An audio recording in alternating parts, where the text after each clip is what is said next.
والعادیات ضربا فالحاملات وقرا فالجاریات یسرا فالمقسمات امرا انما توعدون لصادق وان الدین لواقع۔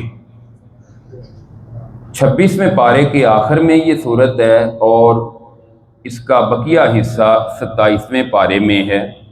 اللہ رب العزت، اس صورت کا نام ہے سورہ ذاریات، تو اس کے شروع میں اللہ تعالیٰ نے چند قسمیں کھائی ہیں۔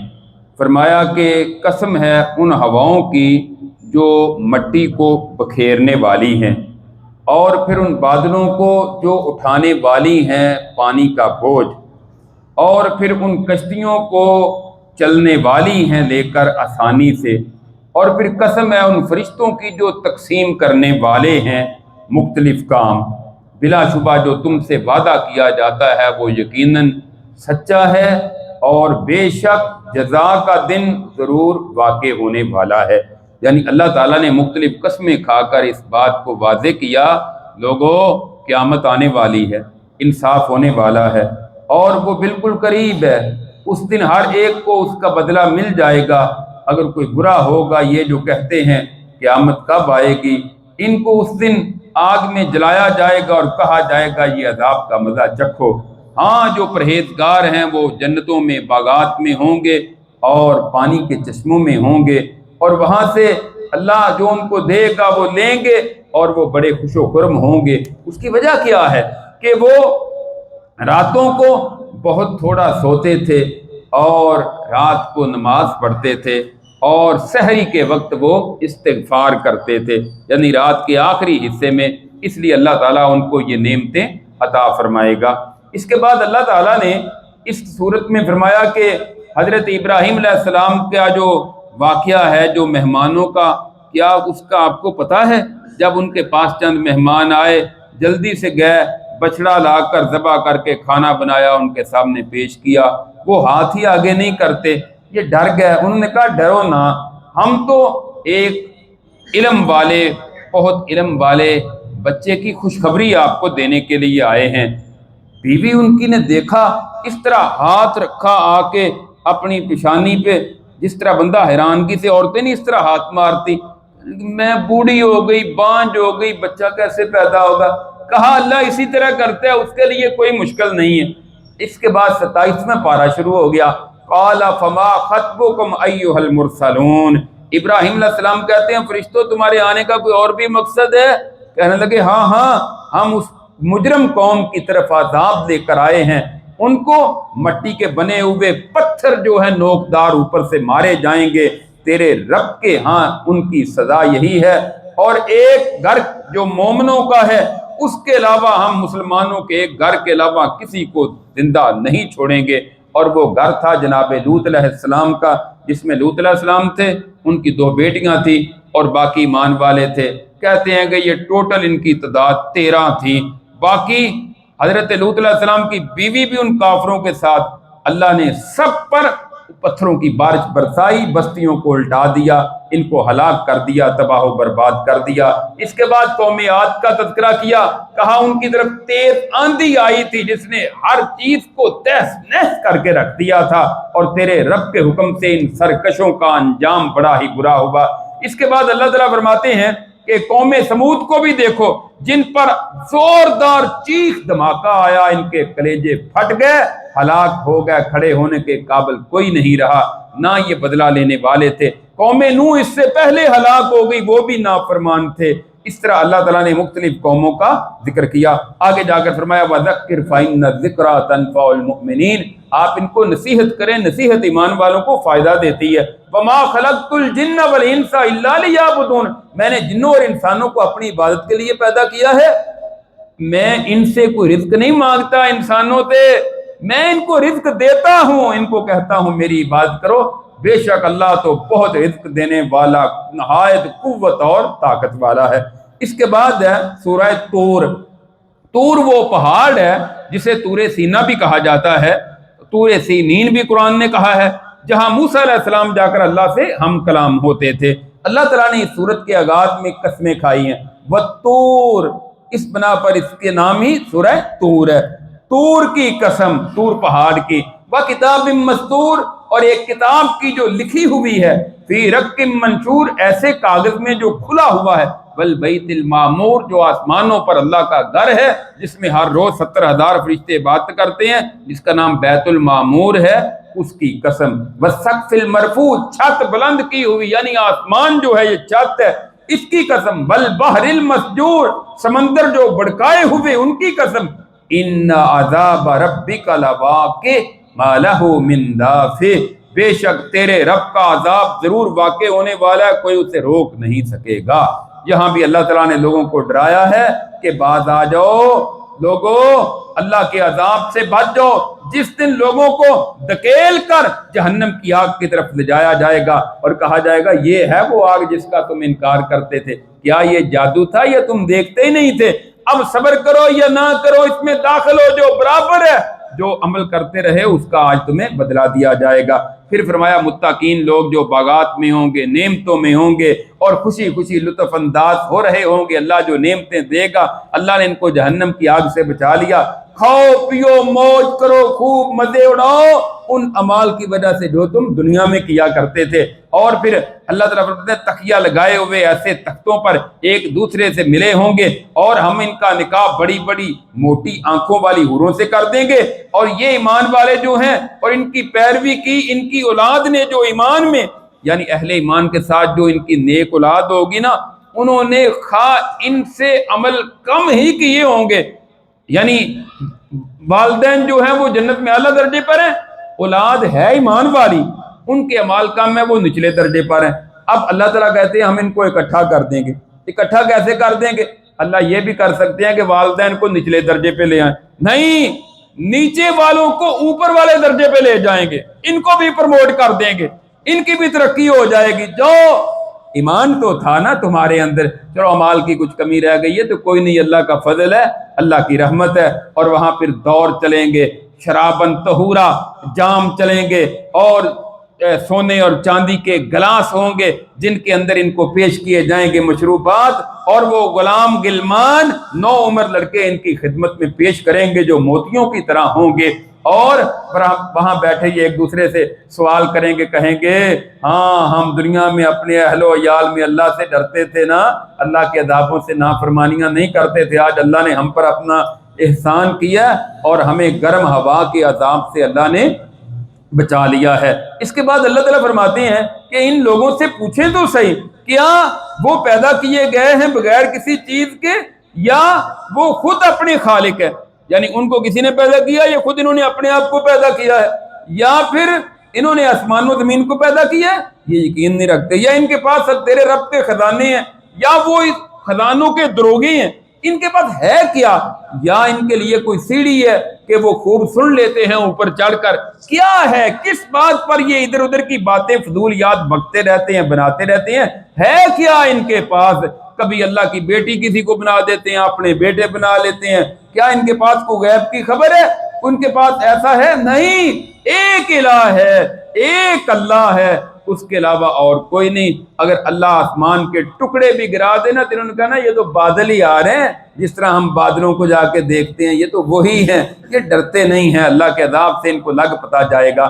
اس کے بعد سورہ نجم ہے، نجم کہتے ہیں ستارے کو، اللہ تعالیٰ نے اس کے، یہ بھی مکی صورتوں میں سے ایک صورت ہے، اس کے آغاز میں اللہ تعالیٰ نے قسم کھائی ہے، وَالنَّجْمِ اِذَا هَوَىٰ، قسم ہے ستارے کی جب وہ گرتا ہے، شیطان کو لگنے کے لیے، یا قیامت کے دن گریں گے وہ اس وقت، یا پھر جب وہ غروب ہوتا ہے اس وقت، ما ضل صاحبکم وما غوا، تمہارا جو صاحب ساتھی ہے نا وہ نہ راہ بھولا ہے نہ بھٹکا ہے، وما ینطق عن الہوی ان ہوا الا وحی یوحی، اور وہ اپنی خواہش سے کوئی بات نہیں کرتا مگر اس وحی سے جو اللہ کی طرف، اس کی طرف وحی کی جاتی ہے۔ یعنی رسول اللہ صلی اللہ علیہ وسلم کا تذکرہ کیا کہ آپ دین کے معاملے میں اپنی مرضی سے کوئی بات نہیں کرتے بلکہ اللہ کے حکم سے بولتے ہیں۔ اس کے بعد اللہ تعالیٰ نے آپ کی معراج کا ذکر کیا ہے کہ آپ معراج پہ گئے، جبریل علیہ السلام کو آپ نے 2 دفعہ اصل شکل میں دیکھا ہے، آپ عام طور پہ وہ انسانی شکل میں آتے تھے، 2 مرتبہ اصل شکل میں دیکھا، ایک اس موقع پر ایک پہلے۔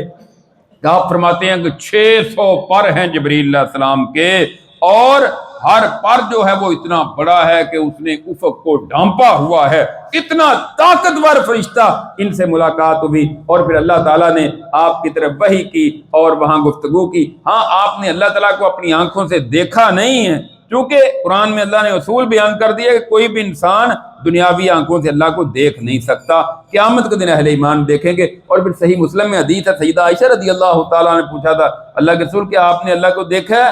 آپ نے فرمایا اللہ نور ہے، میں کیسے اس کو دیکھ سکتا ہوں؟ آپ نے اس کا واضح طور پر انکار کر دیا۔ اس کے بعد فرمایا یہ جو انہوں نے معبود بنائے ہوئے ہیں لات منات عزا، یہ کیا ہے؟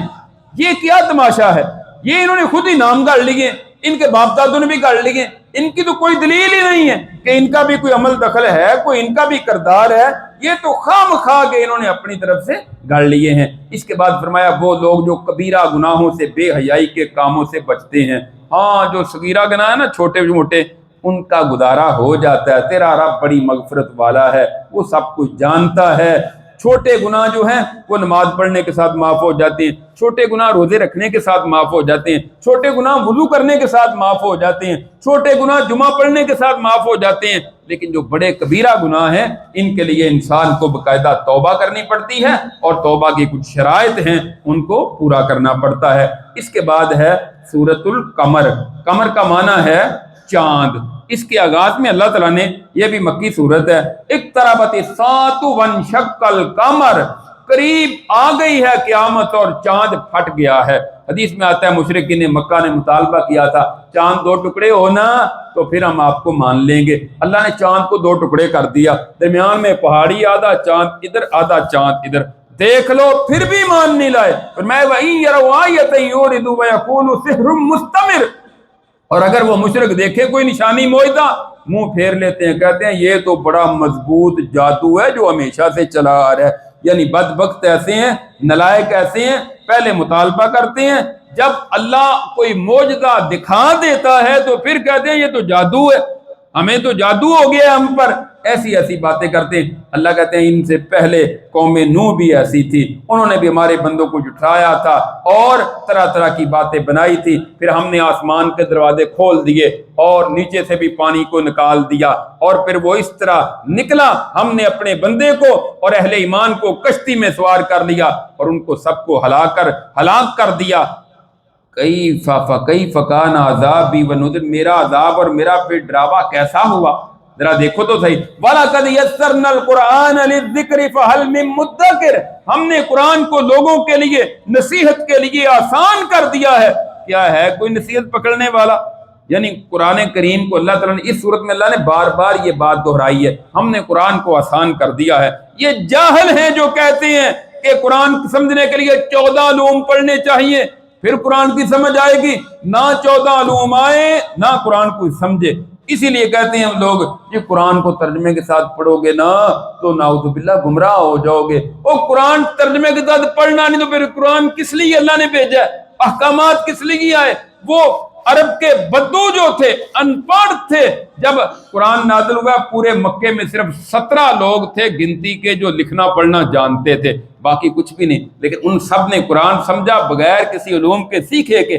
آج ہم قرآن نہیں سیکھ سکتے بغیر علوم کے سیکھے گے، تھوڑی سی توجہ کی ضرورت ہے، قرآن سیکھ سکتے ہیں، یہ بہانے ہیں اور کچھ مولویوں کے مفادات ہیں، وہ کہتے ہیں یہ قرآن پڑھ لیں گے نا ڈائریکٹ سیکھ لیں گے، پھر یہ ہمارے ہاتھ سے نکل جائیں گے، پھر یہ ہمارے محتاج نہیں رہیں گے، ان کو دین کا علم ہو جائے گا، ہم نے ان کو جو ورگلایا ہوا ہے نا، جو لائن میں لگایا ہوا ہے اور ہم نے ان کو قابو کیا ہوا ہے، یہ ہمارے چنگل سے پھر نکل جائیں گے، پھر ان کو توحید کی سمجھ آ جائے گی، پھر ان کو حدیث کی سمجھ آ جائے گی، پھر ان کو دین کی سمجھ آ جائے گی۔ اللہ بار بار اس صورت میں کہتے ہیں وَلَقَدْ يَسَّرْنَا الْقُرْآنَ لِلذِّكْرِ فَهَلْ مِن مُدَّكِرٍ، اور قرآن کو ہم نے نصیحت کے لیے آسان کر دیا ہے کوئی اس سے نصیحت حاصل کرنے والا؟ اللہ کہتے ہیں قرآن آسان ہے، مولوی صاحب کہتے ہیں قرآن مشکل ہے۔ اب کون کس کی بات مانے؟ اسی کی مانیں گے نا جس اللہ نے قرآن نازل کیا ہے، وہ کہتا ہے قرآن آسان ہے، اب وہ سمجھنے والا ہو صحیح۔ اس کے بعد پھر اللہ تعالیٰ نے بعض قوموں کی ہلاکت کا ذکر کیا، قوم سمود کا بھی، قوم نوح کا بھی، اور قوم لوط کا بھی، اس صورت کے اندر کہ کس طرح ان کی ہلاکت ہوئی اور کس طرح ان کی تباہی ہوئی۔ اللہ تعالیٰ نے مجرموں کو کس طرح ان کے انجام تک پہنچا دیا، اور اہل ایمان جو ہیں وہ بغات اور نہروں میں ہوں گے، مقام عزت جنت میں، عظیم بادشاہ رب کے پاس جو بڑا ہی قدرت والا ہے۔ اس کے بعد ہے سورہ الرحمن۔ الرحمن یہ جو صورت ہے مدنی صورت ہے، اس کے شروع میں اللہ رب الرحمن کا نامی اس میں گرامی ذکر ہوا ہے، الرحمن، یہ بھی اللہ کا نام ہے۔ مکے والے نہیں مانتے تھے، جب حضرت علی رضی اللہ عنہ نے صلح حدیبیہ لکھا نا تو بسم اللہ الرحمن الرحیم کہنے لگے یہ رحمان رحیم کون ہے؟ لکھو بسمک اللہم، بس اللہ کو ہم جانتے ہیں، ہم رحمان کو نہیں مانتے۔ کبھی آپ رحمان کے ساتھ اپنے رب کو یاد کرتے ہیں تو کہتے ہیں یہ دیکھو ہمیں کہتے ہیں ایک رب کو پکارو، خود کبھی اللہ کو پکارتے ہیں کبھی رحمان کو پکارتے ہیں۔ تو کہا بیوقوفو یہ تو میرے رب کے نام ہے، یہ میرے رب کے اسماء گرامی ہیں، یہ کوئی الگ سے نہیں ہے۔ فرمایا رحمان وہ ہے جس نے قرآن سکھایا، انسان کو پیدا کیا، انسان کو بولنا سکھایا۔ سورج اور چاند ایک حساب سے چلتے ہیں اور بیلیں اور درخت اسے سجدہ کرتے ہیں۔ آسمان اسی رحمان نے ان کو بلند کیا ہے، اسی نے ترازو رکھا ہے تاکہ تم زیادتی نہ کرو تولنے میں، اور تم قائم کرو وزن کو انصاف سے، تم کمی نہ کرو تول میں۔ اور زمین اسی نے اسے رکھا، مخلوق کے لیے زمین کو بچھا دیا، اس میں میوے ہیں، کھجوریں ہیں، طرح طرح کے غلافوں کے اندر، شگوفوں کے اندر، اور دانے اناج، غلہ اور بھوسے والے اور خوشبودار پھول۔ فَبِأَيِّ آلَاءِ رَبِّكُمَا تُكَذِّبَانِ، اور جنوں اور انسانوں تم اپنے رب کی کون کون سی نعمت کو جھٹلاؤ گے۔ اس صورت میں اللہ تعالیٰ نے 31 مرتبہ یہ آیت جو ہے دہرائی ہے۔ جس طرح کوئی بندہ دوسرے کو نہیں کہتا جس کے ساتھ بڑے احسان کیے، فلاں موقع پہ میں تیرے کام آیا تھا نہیں آیا تھا، کہتا آیا تھا۔ فلاں موقع پہ مشکل میں پھنس گیا تھا، میں نے نکالا تھا یا نہیں نکالا تھا؟ ہاں جی نکالا تھا۔ فلاں موقع پہ تو پریشان تھا، میں نے تمہیں نجات دلائی تھی۔ فلاں موقع پہ تو گرفتار ہو گیا تھا، میں نے رہا نہیں کروایا تھا۔ فلاں موقع پہ بھوکا مار رہا تھا، میں نے تجھے رزق نہیں دیا تھا۔ فلاں موقع پر میں نے تیری مدد نہیں کی تھی۔ اس طرح اللہ اس صورت میں اپنے بندوں کو احسانات یاد کرواتے ہیں، طرح طرح کے احسانات۔ اور ہم نے تمہیں مٹی سے پیدا کیا، اور کس نعمت کو جھٹلاؤ گے؟ آگ کے شعلے سے جنات کو پیدا کیا، کس نعمت کو جھٹلاؤ گے؟ اور رب مشرق اور مغرب کا ہے، کس نعمت کو جھٹلاؤ گے؟ اور وہ جو جس نے 2 سمندر چلا دیے جو باہم ملتے ہیں، ان کے درمیان ایک پردہ ہے، کس نعمت کو جھٹلاؤ گے؟ اس میں سمندر سے موتی اور مونگے نکلتے ہیں، اور کشتیاں جہاز بڑے بڑے پہاڑوں کی طرح اونچے چلتے ہیں سمندروں میں۔ اور کس نعمت کو جھٹلاؤ گے؟ ہر چیز فنا ہو جائے گی، صرف رب العالمین باقی رہے گا۔ اسی طرح اللہ تعالیٰ نے چلتے چلتے اس سورت کے اندر اپنی جنت کی کئی نعمتوں کا ذکر کیا کہ جنت میں کیا کیا ہوگا۔ اللہ تعالیٰ نے انسان کے لیے وہاں حوریں بھی پیدا کی ہیں، وہاں پھل بھی پیدا کیے ہیں، اور وہاں ان کے لیے موٹے ریشم کے اور باریک ریشم کے بستر بھی بنائے ہیں، اور وہاں اللہ تعالیٰ نے اس کے علاوہ کئی نہریں بھی چلائی ہیں، اور کئی طرح کی اللہ تعالیٰ نے نعمتیں، کھجور، انار، لذیذ قسم کے پھل بھی پیدا کیے ہیں، اور خوبصورت حوریں بھی پیدا کی ہیں جو محفوظ ہیں خیموں میں۔ یہ جن کو اس سے پہلے کسی نے ہاتھ بھی نہیں لگایا، نہ کسی جن نے نہ کسی انسان نے۔ رب کی کس نعمت کا انکار کرو گے اور کس نعمت کو جھٹلاؤ گے؟ اس کے بعد سورۃ الواقعہ ہے، یہ بھی مکی صورتوں میں سے ایک صورت ہے۔ واقعہ کا معنی ہے واقع ہونے والی۔ قیامت کے کئی ایک نام ہیں، ان میں سے ایک ہے الواقعہ۔ اذا وقعت الواقعہ لیس لوقعتها کاذبہ خافضۃ رافعہ اذا رجت الارض رجا وبست الجبال بسا فكانت هباء منبثا وكنتم ازواجا ثلاثا۔ اللہ فرماتے ہیں جب واقع ہونے والی قیامت واقع ہو جائے گی، اور اس کے واقع ہونے میں کوئی جھوٹ نہیں ہے، پست کرنے والی ہے، بلند کرنے والی، کسی کو اس دن عزت ملے گی، کوئی اس دن رسوا ذلیل ہو جائے گا۔ اور جب ہلائی جائے گی زمین، سخت ہلایا جانا، اور ریزہ ریزہ کر دیے جائیں گے پہاڑ، اس دن کوئی نہیں بچے گا، اور تب وہ ذرات بکھرے ہوئے کی طرح اڑتے ہوں گے۔ تمہاری اس دن 3 قسمیں ہوں گی۔ تین قسمیں انسانوں کی ہوں گی. ایک تو اعلیٰ قسم کے جو اللہ کے مقرب بندے جس طرح انبیاء ہیں, اعلیٰ قسم کے لوگ. دوسرے ہیں گناہگار مسلمان, اعلیٰ قسم کے جنتیوں کے لیے تو اعلیٰ جنت ہے, اور جو گناہگار قسم کے لوگ ہیں ان کو بھی اللہ تعالیٰ بالآخر اپنی رحمت سے معاف کر دیں گے, وہ بھی جنت میں جائیں گے. تیسرے اللہ کے باغی سرکش کفار, ان کے لیے اس دن تباہی, ہلاکت, اور جہنم کے اندر ان کے لیے کئی طرح کے کھولتے ہوئے گرم پانی اور سیاہ ترین دھویں کا عذاب جو ان کے لیے ذلت کا سامان پیدا کرے گا. اور پھر اس صورت میں اللہ تعالیٰ نے ذکر کیا ہے مختلف نعمتوں کا. اللہ تعالیٰ فرماتے ہیں اچھا آپ ان سے ذرا پوچھیں تو صحیح کہ یہ جتنی نعمتیں ہیں یہ کس نے پیدا کی ہیں, اور ان سے یہ پوچھیں کہ تمہیں پیدا کس نے کیا ہے, تم کیسے پیدا ہوئے ہو. پھر ان سے یہ پوچھیں کہ یہ جو پانی ہے تم پیتے ہو کیا تم نے نازل کیا ہے بادلوں سے یا ہم نازل کرنے والے ہیں. پھر ان سے پوچھیں کہ اچھا بتاؤ یہ جو آگ تم جلاتے ہو کیا اس کے درختوں کو تم نے پیدا کیا ہے یا ہم نے پیدا کیا ہے. یہ سب کچھ جب اللہ نے پیدا کیا ہے پھر اسی اللہ کی طرف جھک جاؤ, اللہ کو اپنا رب سمجھ کر, اسے اپنا معبود حقیقی سمجھ کر. وہ اللہ جس نے انہ لقرآن کریم, بلا شبہ یہ یقیناً قرآن ہے جو بڑی معزز کتاب ہے, فی کتاب مکنون, ایک محفوظ کتاب ہے لوح محفوظ میں, لا یمسہ الا المطہرون, پاکیزہ فرشتے ان کو چھوتے ہیں, تنزیل من رب العالمین, یہ رب العالمین کی طرف سے نازل کردہ ہے. تین گروہوں کا ذکر کیا. اس پارے کی آخری صورت ہے سورۃ الحدید. الحدید, حدید کا معنی ہے لوہا.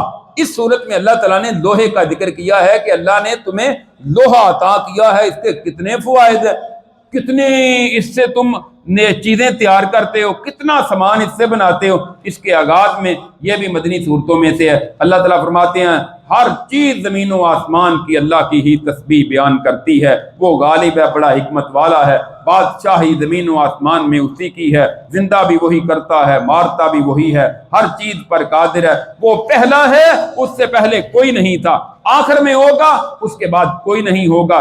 ظاہر ہے, کوئی چیز اس کے ظاہر ایسا ہے کہ کوئی چیز اس سے خفیہ نہیں ہے, اور وہ باطن ایسا ہے کہ اس کی حقیقت کو کوئی پا نہیں سکتا.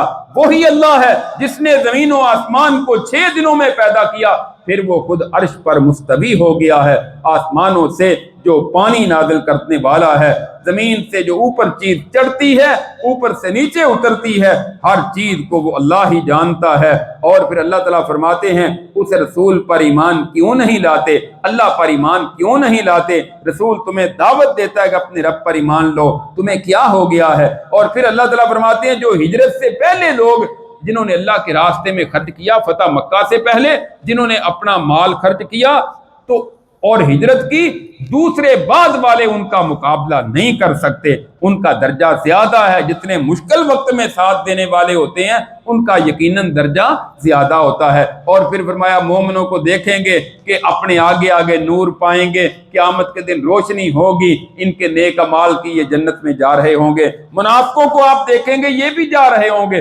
اچانک اندھیرا ہو جائے گا, ایمان والوں کہیں گے اور ٹھہرو ٹھہرو ہمیں بھی اپنی روشنی میں لے جاؤ, وہ کہیں گے روشنی وہاں پیچھے سے لے کر آؤ, درمیان میں دیوار ہوگی, دروازہ ہوگا, ایک طرف ایمان والوں کی طرف اللہ کی رحمت, منافقین کی طرف اللہ کا عذاب ہوگا. فرمایا لوگو یہ دنیا کی زندگی نے تمہیں دھوکے میں ڈال دیا تھا, لہذا باز آ جاؤ, سمجھ لو اور غور کرو کہ تم کہاں لگے ہوئے ہو. اس کے بعد دنیا کی زندگی کی حقیقت بیان کی کہ یہ سارا کھیل تماشا ہے. دنیا کی زندگی ایک دوسرے پر تمہارا فخر کرنا, آپس میں مالو اولاد میں ایک دوسرے پر جتلانا, یہ سارے کا سارا دنیا کا معمولی سامان ہے. سابقوا الی مغفرۃ من ربکم وجنۃ ارضها السماوات وجنۃ ارضها کارض السماء والارض, دوڑو جلدی کرو اپنے رب کی بخشش کی طرف اور جنت کی طرف جس جنت کی چوڑائی آسمان اور زمین کی طرح ہے. اور وہ ایمان والوں کے لیے جو اللہ اور اس کے رسولوں پر ایمان لانے والے ہیں